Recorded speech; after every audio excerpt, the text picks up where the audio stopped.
I made a decision to carry out a special military operation. The purpose of this operation is to protect people who, for 8 years now, have been facing humiliation and genocide perpetrated by the Kiev regime. Russia is part of the European culture. And I cannot imagine my own country in isolation from Europe and what we often call the civilized world. So it is hard for me to visualize NATO as an enemy. Russia and the US are not enemies. They do not threaten each other. They may well be allies. I would like to see both Russia and Ukraine hold a worthy place in world civilization. NATO itself is expanding and is bringing its military infrastructure ever closer to our borders. We have closed our bases in Cuba and Vietnam, but what have we got in return? Welcome to today's deep dive into the upcoming BRICS Summit in Kazan, Russia.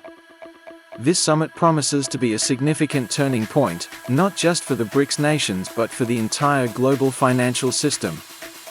At the heart of this gathering is one critical topic: the creation of a new international payment system. A system that could reshape the dynamics of global trade and challenge the existing Western financial dominance. Let's explore what's at stake and why the world should be paying close attention to the KAZAN BRICS meeting. Russia, as the current chair of BRICS, will host the summit in the historic city of Kazan. Among the many topics to be discussed, the most groundbreaking is the development of a new payment system, likely based on digital currencies or a basket of currencies. This payment system is designed to bypass traditional Western-dominated networks like SWIFT, focusing on government-to-government transactions. Russia has been taking the lead in coordinating with other BRICS nations, including India, China, South Africa, and Brazil, but also new key players such as Saudi Arabia and Iran. This cooperation underscores the growing significance of the BRICS bloc in global finance and their intent to carve out an independent path, particularly for the Global South. We received some of the strongest signals that this payment system is moving forward when Russian President Vladimir Putin convened a special meeting of the Russian Security Council. While this council traditionally focuses on security and defense, it is also the country's top decision-making body on all major issues, including economic reforms. At this meeting, Elvira Nabiullina, the chair of the Russian Central Bank, presented a report on the progress of the payment system, outlining how far they've come and what still needs to be addressed. Although the details of her report remain private, Putin's remarks indicate that significant progress has been made. It's clear that the BRICS nations will soon unveil a formal plan for this new system. Initially, this payment system will function at a central bank level, meaning that central banks from BRICS nations will handle large-scale transfers, bypassing commercial banks in the early stages. For instance, if Russia exports oil to India, the payment will pass from the Indian buyer to an Indian bank, which will then transfer the funds to the Reserve Bank of India. From there, the Reserve Bank of India will send the money to Russia's central bank, and finally, the Russian oil company will receive payment. This method provides a clear alternative to relying on Western payment networks like SWIFT, which has traditionally facilitated global financial transactions. Over time, we can expect the system to evolve to allow commercial banks to interact more directly. If you like this content, please help out and like and subscribe. Please comment and provide some feedback. For the Global South, the establishment of this BRICS-led payment system is monumental. Many countries in Africa, Asia, and Latin America often face high transaction fees, currency volatility, and sanctions when dealing with Western systems.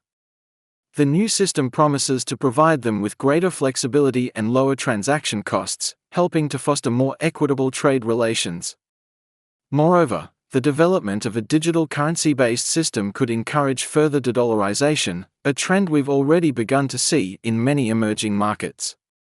By using alternative currencies or digital assets, countries in the Global South can protect themselves from the fluctuations and geopolitical constraints tied to the US dollar. The collective West's response. But how will the collective West, the G7 and the European Union, respond? This new system poses a direct challenge to Western financial dominance, particularly the US dollar. While it's unlikely that we will see an immediate collapse of the dollar, the long-term impact could be significant.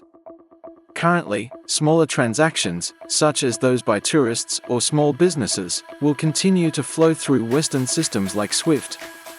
However, as the BRICS payment system becomes more established, we will see more and more large-scale trade in oil, grains, and raw materials flowing through BRICS channels rather than US-led systems. This shift could reduce demand for the US dollar and weaken its position as the world's reserve currency. Over the next few years, the real impact of this system will become evident. It will also include the development of messaging systems to facilitate financial communication between nations, similar to how SWIFT currently operates. This new BRICS payment system represents the first significant step in building a multipolar financial order. While the West might underestimate its importance now, the KAZAN Summit could be the starting point for a broader global realignment. Much like the British pound sterling's decline in the 20th century, the dominance of the US dollar could eventually erode as alternative systems take root.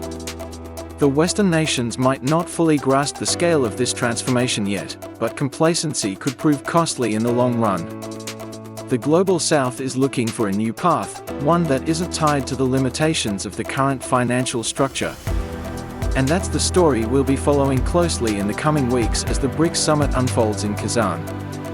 The new payment system could be a game changer for the global economy, especially for the Global South, and its ripple effects will eventually reach the collective West. Stay tuned for more updates as we continue to explore how this new multipolar world is shaping up.